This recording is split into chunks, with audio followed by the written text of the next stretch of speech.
বেড়াই ঘুরি দিয়ে খালি ঘুরিয়াও কয় জি না এটা যেটাও কয় এটা মোটামুটি এটা আমি পারতাম না বলে জি না আপনি ফিজর চিন্তা করতেন বলে না ফিজর চিন্তা দিয়ে কথা নাই আমি মোটামুটি এটা পারতাম না প্রায় আধা ঘন্টা বেটার তলে আমরা মেহনত করলাম 45 মিনিট মেহনত করলাম বেটাই ঘুরিয়া কয় চা লাগলে খাইয়া যাও কি এর বাদে ফ্রি দেওয়া বাদে ফুয়া হয় আমরা স্কুলে দিত না লাস্টে দেখলাম বেটার লগে আমরা দরবার লাগি যাইব দারোর বাড়ির এক বেটা আইয়া হামাইছে আমরা মা তুনিয়া হামানে বাদে কইলাম রে বা মানুষের তো বুঝাইলে মানুষে বুঝে ফুয়াটারে স্কুলে কই আর ফ্রি ভরাইমু আউরি ঘুরে আর ফুয়াটা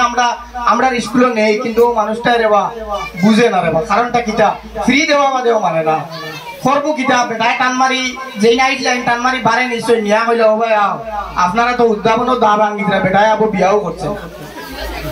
গতিকে এই ধরনের কিছু পজিশন আমরা আইলেও আমরা ভবিষ্যৎ প্রজন্মর লাগি বহুত ধরনের কাম আমরা করিয়া যাই আরো একটা লাস্ট হইয়া শেষ করলে আর একদম শর্টকাট ফিজর ক্ষেত্রে বিশেষকে ফিজর ক্ষেত্ৰত ব্যক্তিগত খণ্ডৰ বিদ্যালয়সমূহ বিৰাট অসুবিধাৰ সন্মুখীন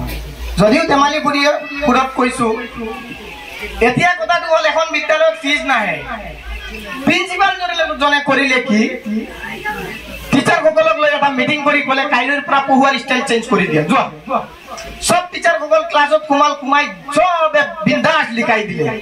পিছদিনাখন একদম যি সকল গার্জিয়ান 1 বছর বিদ্যালয়ত নাহে সিদিনাখন আহি একদম স্কুলত হাজির ওবা মাস্টার বেটা ইটা কি হাল ইটা কিটা পড়াইছো এই কোন ধরনের কথা হ্যাঁ কোন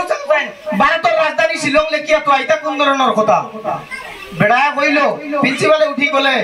যে সারা বছর ধরে বা পড়াইলাম শুদ্ধ পড়ানি বাদে একদিন তা আইলাই না ফিস দেওয়ার তো নামে আইলাইও না কিন্তু ভুল করতেও দেখি তুমি তাই সব আইয়া হাজির হয়ে গেলাই আপনি ফিস ক্লিয়ার করলি শুননি বলে না ফিস ক্লিয়ার করছি না বলে একটা কাম করো যতদিন ফিস ক্লিয়ার করতে না ততদিন ভারতের রাজধানী শিলং যাও বাড়ি যাও গতিকে এনেকুৱা ধৰণৰ কথাবিলাক কোৱাৰ উদ্দেশ্য হ'ল যে